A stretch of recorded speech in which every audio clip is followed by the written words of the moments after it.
हाँ, सारा काम मर्यादा पुरुषोत्तम राम के उस आग्रह पर चल रहा है। राम का मंदिर का निर्माण हो रहा है और वहाँ संदेह का पूरा पहाड़ बन जाए यस सर। और आप मर्यादाओं की चर्चा ही ना करें। ट्रस्ट ने कहा कि कुंभ मेले के दौरान 16 करोड़ लोग आए जी अयोध्या में दर्शन के लिए जी और टोटल चढ़ावा कितना हुआ? 84 करोड़ रुपए। कुंभ का मेला चल रहा था, तो जो दान पेटियां 40 दान पेटियां हैं मंदिर में, वो दिन में तीन बार खाली की जाती थी कुंभ मेले के दौरान, 3 बार। तो क्या वो 84 करोड़ रुपए को यदि उस पूरे 2 महीने में देखें तो कितनी बार वो दान पेटियां भरी होंगी, नहीं भरी होंगी? तो सवाल तो ये कि कितना पैसा आया, कितना चंदा आया, कितना चढ़ावा आया। चोरी तो बाद में, पहले ये तो तय करें। का कोई रिकॉर्ड नहीं रखा जा रहा। आज कहा जा रहा है कि गड्डी को 100 की बजाय 125 नोटों की गड्डी बनाकर रखी गई। कौन इसकी जांच कर रहा है, कौन नहीं जांच कर रहा है? जब कोई 200 किलो चांदी देगा और उसकी आप जांच करवाएंगे तो उसकी रिसीप्ट तो देनी ही होगी ना। नमस्कार, मैं हूं संजीव श्रीवास्तव। आप देख रहे हैं 4 PM उत्तर प्रदेश।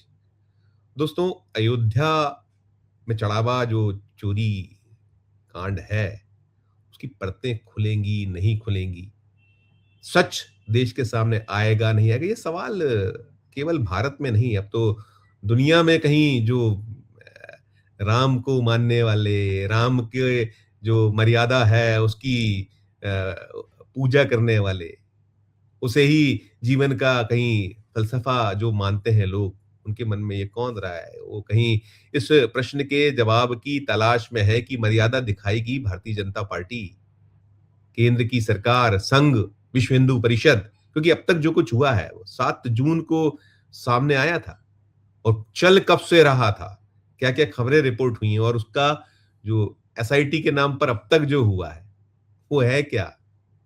कुछ नहीं है। कोई स्वीकार करने को तैयार नहीं और सवाल वही सारा है, जो ये बड़े लोग हैं, मछलियाँ, बड़ी मछलियाँ, बड़े जो किरदार, मगरमच्छ, वे कब धरे जाएँगे?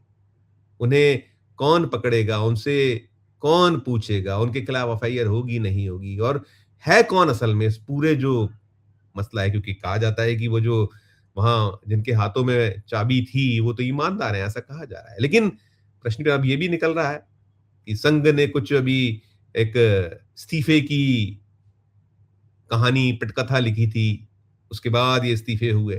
प्रश्न ही प्रश्न है, ढेर सारे प्रश्न हैं।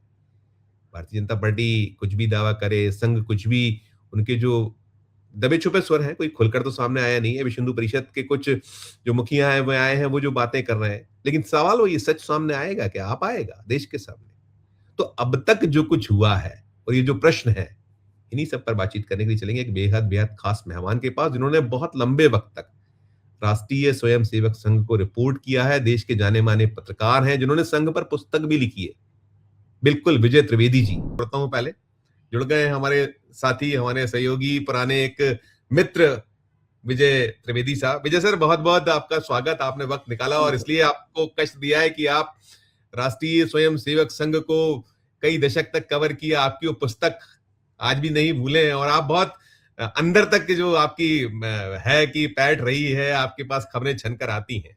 तो सर, ये शुरुआत यहीं से करना चाहूंगा कि अब जो कहानियां जितनी गढ़ी जा रही हैं, चल रही हैं, हो रही हैं, अब ये भी निकला है कि स्क्रिप्ट जो अलग-अलग हो में उसमें अब हरिद्वार स्क्रिप्ट भी निकल आई है। और सवाल बड़ा यही है कि ये चंपत राय जी से क्या मोहब्बत है? इतनी आप दांव पर संघ लगा हुआ है, दांव पर पूरी भारतीय जनता पार्टी लगी है, सरकार लगी है। शुरुआत यहीं से, विजय सर। देखिए संजीव जी, बहुत-बहुत शुक्रिया कि आपने याद किया। मैं संघ का स्टूडेंट के तौर पर अपने आप को देखता हूँ, उसको स्टडी करने के लिए, क्योंकि मैं संघ में कभी गया नहीं, शाखा में कभी गया नहीं, संघ की किसी कार्यक्रम में मैंने बड़ा हिस्सा नहीं लिया उस तरह से। लेकिन संघ पर जब किताब लिखी तो उसमें लोगों से मिलना जुलना वो सब रहा। संघ के लिए आमतौर पर कहा जाता है कि व्यक्ति महत्वपूर्ण नहीं है। आमतौर पर उनके लिए कहा जाता है कि व्यक्ति महत्वपूर्ण नहीं है, विचार महत्वपूर्ण है और उस पर काम करना चाहिए।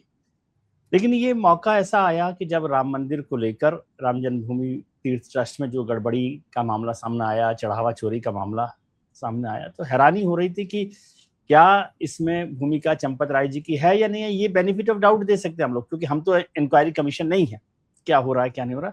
लेकिन इसमें पूरे मसले में जो सबसे बड़ी बात हुई वो प्रतिष्ठा दांव पर लगी संघ की और विश्व हिंदू परिषद की, और उसके बाद भी उनकी चुप्पी बनी रही। तो ऐसा नहीं है, जो मुझे जानकारी मिली कि संघ में इस बात को लेकर काफी चिंता भी हुई, चिंतन मनन भी हुआ, और उनको कहा गया कि ये अपेक्षा है कि आप इस्तीफा दे दें,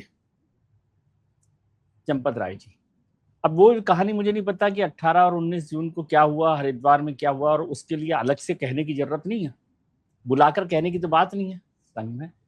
और संघ के जो सरसंघ चालक हैं या दत्तात्रेय जी हैं, सरकार्यवाह हैं, वो तो इतने बड़े लोग हैं कि वो तो, उनकी जो अपेक्षा है वही आदेश है। ठीक बात। आमतौर पर कहा जाता है संघ में कि आदेश नहीं होता, अपेक्षा होती है कि भाई आपसे ये अपेक्षित है कि आप इस्तीफा दे दें। फिर भी इतना समय क्यों लगा, ये बहुत ही बड़ी बात है, क्योंकि चंपत राय जी विश्व हिंदू परिषद में लंबे समय तक काम करते रहे, 50 साल उन्होंने काम किया, राम जन्मभूमि को भी लेकर लगातार काम करते रहे। और ये कहना, कुछ लोग अभी हमारे मित्र लोग कह रहे हैं कि संघ अलग है, विश्व हिंदू परिषद अलग है और चंपत राय जी अलग है, ऐसा तो है नहीं। तीर्थ ट्रस्ट में उनकी भूमिका संघ ने ही तय की जी। संघ की तरफ से उनका नाम दिया गया, तो उन दोनों को अलग करना नहीं है। लेकिन संघ ये सोचता रहा कि इसके रिपरकशंस क्या हो सकते हैं, क्या नहीं हो सकते, और चंपत राय जी को लेकर, उनकी निष्ठा को लेकर कोई सवाल संघ में नहीं होता कि भाई उनकी ईमानदारी, उनकी संघ के प्रति निष्ठा, राम जन्मभूमि, तो शायद ये बड़ी वजह रही होगी जिसको लेकर हुआ। लेकिन इसके अलावा क्या लखनऊ और अयोध्या के बीच कुछ तनातनी थी? क्या दिल्ली और लखनऊ के बीच कुछ गाड़ियों में ब्रेक लग रहे थे, झटके लग रहे थे? वो सारे कारण इसमें जुड़े हुए हैं, जिनकी वजह से शायद इसमें इतना वक्त लगा और ये तय करना मुश्किल हुआ। हालांकि आपने देखा होगा कि एसआईटी की बात हुई, एसआईटी नहीं है वो एससीटी है, उसे स्पेशल इंक्वायरी टीम कहना चाहिए। अभी हम हमारे सारे मित्र लोग एसआईटी कह रहे हैं, एसआईटी होती है जब एफआईआर दर्ज कर दी जाए उसके बाद, तो वो एससीटी है। लेकिन आप एक चीज और जोड़कर देखिए कि इस घटना के साथ, कि जब ये सारी चर्चा चल रही थी और उनके इस्तीफे की बात हो रही थी, तो मुख्यमंत्री योगी आदित्यनाथ, जो खुद भी राम मंदिर से जुड़े हुए हैं, उनका अचानक कार्यक्रम बनता है अयोध्या जाने का। आमतौर पर योगी आदित्यनाथ मुख्यमंत्री के तौर पर ज्यादातर जो बड़े पर्व होते हैं, त्यौहार होते हैं, उसमें वहां जाते हैं अयोध्या, लेकिन वो अचानक गए। और उनके जाने से एक शाम पहले रात को ये मैसेज कम्युनिकेट किया गया मीडिया को और लोगों को कि उनके कार्यक्रम में चंपत राय जी, अनिल मिश्रा जी, राव साहब नहीं रहेंगे जी। आमतौर पर वो उसमें रहते हैं। यदि पहुंचते योगी जी और उसके बाद वो नहीं होते तो शायद चर्चा नहीं होती, लेकिन ये मैसेज कम्युनिकेट किया गया। जी। ठीक है। और फिर बाद में ये बात भी की गई कि मुख्यमंत्री जी ने कहा कि कोई बख्शा नहीं जाएगा जी। तो इसलिए ये जलेबी जो है ना, इसका सिरा नहीं पता, लेकिन जलेबी है। अब वो जलेबी कहाँ से शुरू हुई है, कहाँ खत्म हुई है, वो सब बातें ऐसी रही जिससे आज तक भी ये मसला हल नहीं हुआ। और ये मान लेना कि चंपत राय जी का नाम एससीटी में या उसकी रिपोर्ट में होगा, मुझे नहीं जानकारी है, क्योंकि ये सूत्र आप जैसे बड़े पत्रकार होते हैं ना, उनके पास आते हैं। मेरे को तो कोई सीधे सीधे बात समझाता है, वो समझ में आती है। वो यही खूबसूरती है आपकी, बहुत शानदार। नहीं देखिए, कई चीजें क्लब होती हैं, आपने जैसे कहा वो दौरा योगी आदित्यनाथ जी का, और फिर ये निकलना कि वो वही 18-19, और देखिए ये तो लगातार आना था, मतलब जो खबरें अब आ रही है, शुरू में तो बहुत बहुत मुश्किल से निकलती हैं। आप जैसे हमारे जो अग्रज भी हैं और जो बहुत अनुभवी हैं और जिनके बड़े सोर्सेस है, वो निकालते हैं कि 7 तारीख जैसे ही वो जो अनिल पांडे जो है विसल ब्लोअर कह लीजिए, वो कह लीजिए, उन्होंने जब उसको कहीं भांडा फोड़ किया था, और पहले तो उन्होंने खारिज, चंपत राय जी ने खुद ही ने पहले खारिज किया था कि नहीं ऐसा कुछ नहीं है, कुछ नहीं है, लेकिन ये सूचनाएं आना शुरू हो गई थी कि वहां जो है फोन कॉल हो रहे हैं, रात रात भर बात हो रही है, चल रहा है लगातार। लेकिन बड़ा प्रश्न सर यही है कि यहाँ जो संघ, जैसे आपने कहा अपेक्षा, वो उनकी तो टर्म्स हैं, वो उन शब्दों को बहुत उसको हम लोग उस तरीके से आप ज्यादा जानते हैं, तो वो उस अपेक्षा ही आदेश है ना, अपेक्षा ही आदेश। Yes sir, yes sir. तो इतना जो असमंजस, क्योंकि ये कहते हैं कि वो बड़े पावरफुल, उनके बिना तो पत्ता भी नहीं हिला करता था, और फिर जो दूसरे जो जिन ट्रस्टी से इस्तीफे की बात है, वो तो वहां चाहे मोदी जी रहे, उन्होंने पूजा पाठ में उनका सपत्नी बैठना, व्यवस्था सारा का ही वही देखते रहे जी, वो देखते थे। फिर डॉक्टर मोहन भागवत जी खुद गए थे, और फिर ये वो ऐसा इशू है जिसने 2 से और 89 और 89 से कहां पहुंचाया, बीजेपी को 303 पहुंचाने वाला यही विषय था। तो फिर ये सारा असमंजस को लेकर क्या कहानी है, जो आपके सोर्सेस किस तरीके से, इतना असमंजस क्या रहा, क्यों रहा? और ये भी है जैसे आपने कहा कि योगी वर्सेस दिल्ली, योगी वर्सेस अयोध्या, ये कहानी है, किस तरह से उसको हम जो आप बता सके हमारे दर्शकों को जरूर बताइए। आपके नहीं पास बहुत देखिए चीजें हैं। संजीव जी, कुछ ना कुछ तार अलग अलग तरीके से कॉम्प्लेक्स बने हुए हैं उसमें, और इसलिए ये देर लग रही थी, देर हुई है ना। पहली बात तो इस पूरे तीर्थ ट्रस्ट के निर्माण को, राम जन्मभूमि को देखें आप। आंदोलन जब ये मंदिर का काम शुरू हुआ, ट्रस्ट सर, बना, उसमें चंपत राय जी को आए और लोग शामिल हुए। नृपेंद्र मिश्रा जी का भी नाम जोड़ जी कर हाँ, रखिए, वो निर्माण जी, समिति के अध्यक्ष हैं और प्रधानमंत्री जी के सबसे विश्वस्त माने जाते हैं। तो वो निर्माण समिति, निर्माण का काम मंदिर का पूरा उन्होंने देखा। और अभी जब ये घटना हुई तो वो मुझे अचानक एक कहानी दिन, एक कहानी कहीं निकली थी आपके, मैंने जान सुना था आपसे कि वो भी कहानी थी कि जब वो निर्माण चल रहा था और संघ के कोई नंबर 2 चाहते थे कि हमको जो है बताया जाए, हो सुने उसको क्या है, तो वो तवज्जो उनको नहीं मिला करती, एलएनटी उनको तवज्जो नहीं देती, ऐसी कहानी आपने तवज्जो की थी नहीं, फिर। और साथ में तवज्जो फिर ये क्यों भी नहीं? था कि नंबर 1 को भी उन्होंने स्पष्ट कर दिया, तो पीएमओ को रिपोर्ट करा, क्या थी वो, क्या कहानी, वो भी बताइएगा प्लीज। नहीं सर, संघ के एक बड़े पदाधिकारी को जिम्मेदारी दी गई कि वो राम मंदिर निर्माण का काम देखें, क्योंकि एक्चुअली ये लगा संघ को कि ये संघ का काम है ना, राम मंदिर निर्माण, और सुप्रीम कोर्ट ने भी जैसे आदेश दिया, सरकार जी उसमें शामिल नहीं है। सर। ये एक बात तय हुई ना, तो संघ ने अपने एक बड़े पदाधिकारी भैया जी जोशी, बिल्कुल जो बिल्कुल। सरकारेवार रहे हैं यस और बहुत बड़े लोगों में से माने जाते हैं, उनको ये काम सौंपा गया कि आप इसका देखें, सुपरविजन करें कि भाई क्या हो रहा है, कैसे अच्छा हो रहा है, क्या नहीं हो रहा है, ये ठीक है।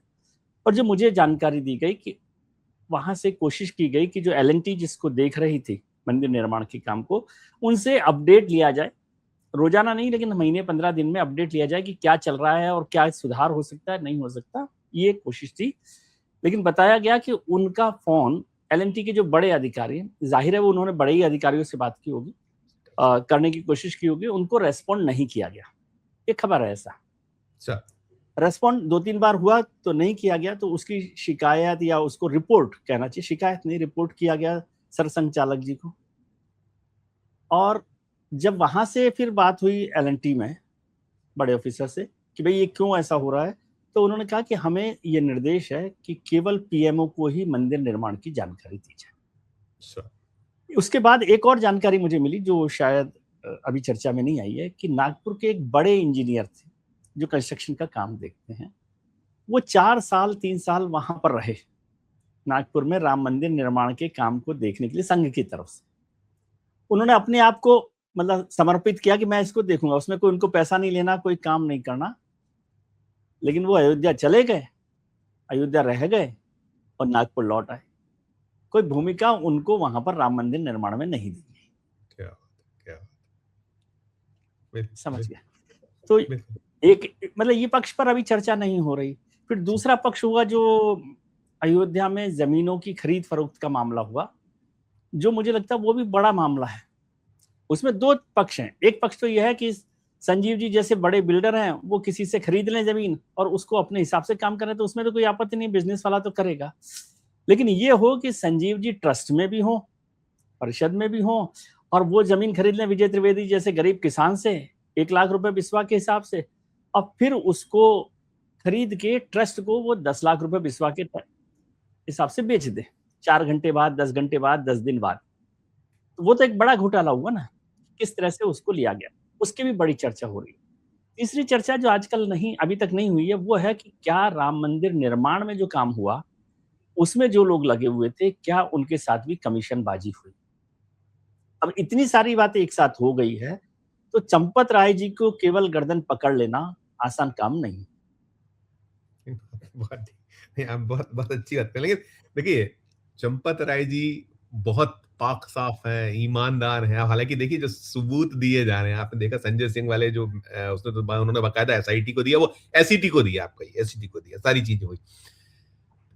किरदार कौन है फिर, असल किरदार कहाँ छुपे हैं, कौन है वो क्या सुगबुगाहट किस तरह की है वो फिर इतना बड़ा? यदि आप देखिए शुरुआत में दैनिक भास्कर ने तो रिपोर्ट किया था 200 करोड़ से अधिक का दान जो है चोरी, और रिपोर्ट और भी अखबारों ने किया, अलग अलग मीडिया हाउसेस ने किया, होता रहा।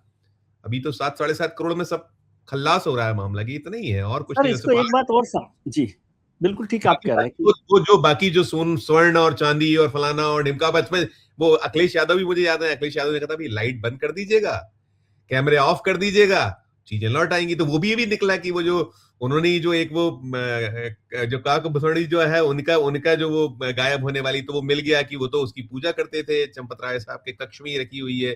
चांदी जो है 200 किलो गला दी गई थी, बैंक में रख दी गई थी, कई चीजें, और हिसाब पूरा है। तो ये चीजें फिर कनेक्टिविटी और इसको लेकर किस तरह की जो इन हाउस चर्चाएं, क्या निकलता है उसमें, क्या आप देखते हैं, पाते हैं? नहीं, यही यही मैं बता रहा हूँ कि यही सब चर्चाएं बड़ी हैं और इन सब का भी मामला सामने आने वाला है। हो सकता है कि बहुत सारी चीजें उनका जो मालखाना है उसमें रख दी गई हो और उसको रिपोर्ट नहीं किया गया हो, ये भी हो सकता है। लेकिन जब कोई 200 किलो चांदी देगा और उसकी आप जांच करवाएंगे तो उसकी रिसिप्ट तो देनी ही होगी ना। वो जो सिंधी संगठन है उसकी 200 किलो चांदी और बार बार आपके कहने पर आपने नहीं दी है, और फिर मान लीजिए आप कह भी रहे हैं कि वो रखी है। मैं ये चंपत राय जी पर न तो सर्टिफिकेट दे रहा हूँ न आरोप लगा रहा हूँ, लेकिन ये काम जांच का तो होना ही चाहिए ना। मैं जो सबसे बड़ी बात करता हूँ सर, ये कि ये मसला है अयोध्या का। अयोध्या में है राम, जिनको हम मर्यादा पुरुषोत्तम राम कहते हैं। अब ये मर्यादा पुरुषोत्तम राम ने ही सबसे बड़ी परेशानी खड़ी की कि वो भगवान राम या मर्यादा पुरुषोत्तम राम वो हैं जो धोबी के संदेह पर माँ सीता की अग्नि परीक्षा कराते। और दरअसल मैं ये जो लोग कहते हैं माँ सीता की अग्नि परीक्षा, वो दरअसल भगवान राम की अग्नि परीक्षा है, क्योंकि राम अगर सीता की अग्नि परीक्षा कराते हैं तो वो राम की अग्नि परीक्षा है। अब वो एक राजा अवध नरेश धोबी के कहने पर, धोबी के संदेह पर, कहा भी कोई राम को तो कहा नहीं होगा उन्होंने आकर पर्सनली, वो तो गॉसिप होगी, क्यों कि भाई शहर में इसकी बात की चर्चा है, राम को तो आकर धोबी ने नहीं कहा ना, शहर में चर्चा होगी ऐसा मान लेते हैं। उसके बाद वो अग्नि परीक्षा करवा लेते हैं और यहाँ सारा काम मर्यादा पुरुषोत्तम राम के उस आग्रह पर चल रहा है। राम का मंदिर का निर्माण हो रहा है और वहां संदेह का पूरा पहाड़ बन जाए। Yes sir. और आप मर्यादाओं की चर्चा ही ना करें। विजय सर का कहने का हम इसमें निहितार्थ निकाले कि कोई परीक्षा माना देगा ना होगी, कोई परीक्षा नहीं होगी, जो चल रहा है ऐसे ही कुछ सब मामला खत्म हो जाएगा, यही माना जाए शायद। सर इसको यूं समझिए ना कि एसआईटी जो बनी, एसईटी जो बनी, उसका मैंडेट क्या है? क्या आपने उसको पढ़ा है मैंडेट को? उसके मैंडेट में क्या लिखा गया है? बहुत इंटरेस्टिंग चीज है। ऐसी जांच कम होती है, पता नहीं, मुझे कहना चाहिए नहीं, कि जिन लोगों पर आरोप लगा, विजय त्रिवेदी पर आरोप लगा कि वहां पर गड़बड़ की उन्होंने, ठीक है, तो विजय त्रिवेदी के आग्रह पर सरकार ने जांच बैठा दी। यस यस, ठीक है। और फिर उसमें संजीव जी दोस्त हैं, वो ट्रस्ट के मेंबर हैं, एक्स ऑफिशियो हैं, तो उनको वो रिपोर्ट सौंप दी हमने जांच की। मैं शक नहीं कर रहा, मैं तो घटना बता रहा हूं आपको। yes, yes. ऐसे हुई। फिर एसईटी ने जिन लोगों ने आरोप लगाए उनसे नहीं पूछा, क्योंकि जिन लोगों ने एसईटी बनाई थी उन्हीं से पूछा कि भाई क्या गड़बड़ की आपने। ठीक है, अब इसको छोड़ते हैं। एसईटी का मैंडेट क्या है? बहुत गंभीर सवाल कर रहा हूं मैं, बारीक सवाल है। यदि कोई जांच होती, मान लीजिए सरकार एफआईआर करके एसआईटी बनाती, तो वो पूरा जो घोटाला हुआ है या गड़बड़ हुई है या आरोप लगे, मैं घोटाला छोड़ता हूं, आरोप लगे हैं, उन सब आरोपों की जांच करती। मंदिर में कितना पैसा आया, कितना चढ़ावा हुआ, कितना चढ़ावा गया, कितना चढ़ावा बैंक में आया, जमीनों का क्या हुआ, मंदिर निर्माण का क्या हुआ, ये सब चीजें उसके मैंडेट में होती। ये इसमें नहीं है, क्योंकि एसईटी बनाई विजय त्रिवेदी के आग्रह पर। तो हमने कहा कि भाई ये चोरी हो गई थी 10 करोड़ रुपए की, 5 करोड़ रुपए की मंदिर के चढ़ावे में से। तो अब वो एसईटी जो है वो ये जांच कर रही है कि ये 10 करोड़ रुपए कहाँ गए।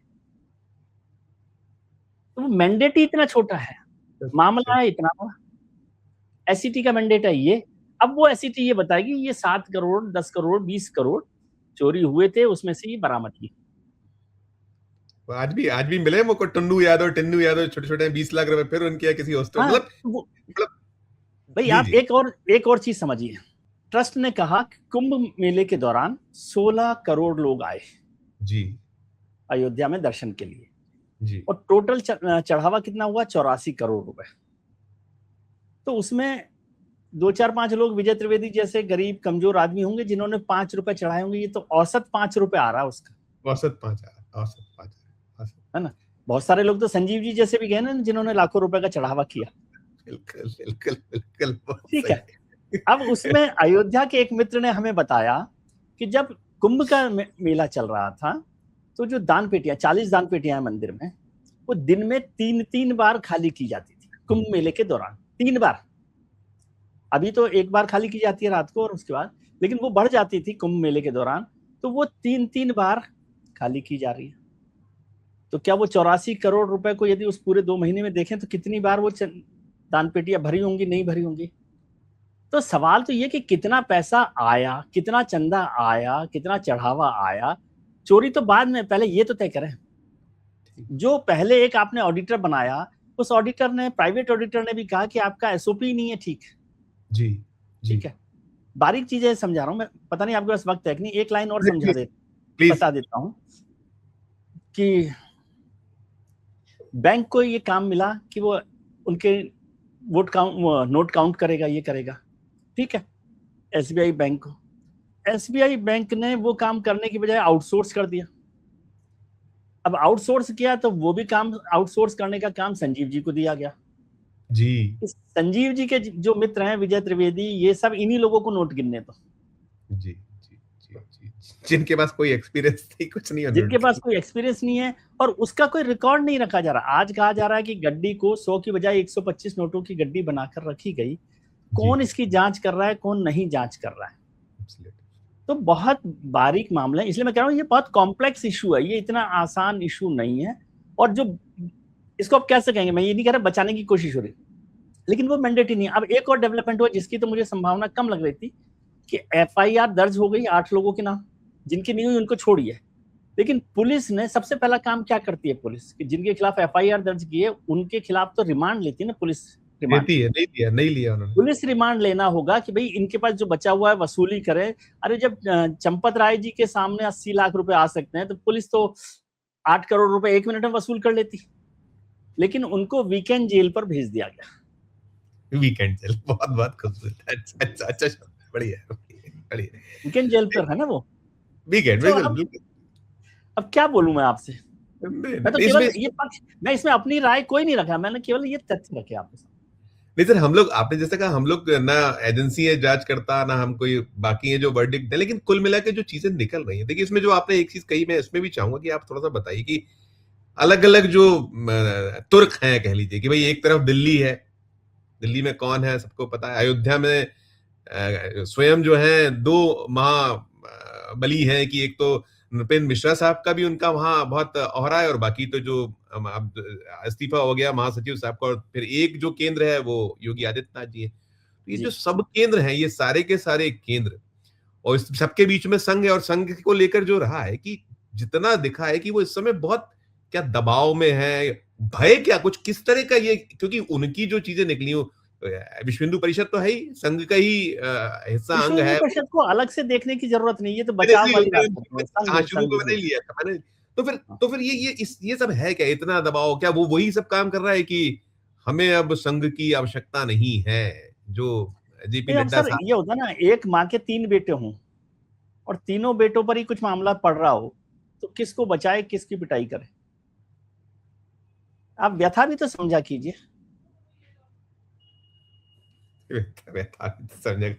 और सर ये सब जो निकल रहा है, अब हम योगी आदित्यनाथ जी के जो मैंने चुनाव भी है अभी, अगले बरस चुनाव होना है, और 7 जो है विधानसभाएं हैं, राज्य हैं, अलग अलग विधानसभाएं, उसमें गुजरात जैसा राज्य भी है, गुजरात, और जो ये इन सब ये यही इसी पर आधारशिला रखी हुई उत्तराखंड भी है, उत्तर प्रदेश भी है, और हिमाचल प्रदेश भी है, जहां ये अब उस चीज को कैश कराने की कोशिशें शुरू हुई हैं।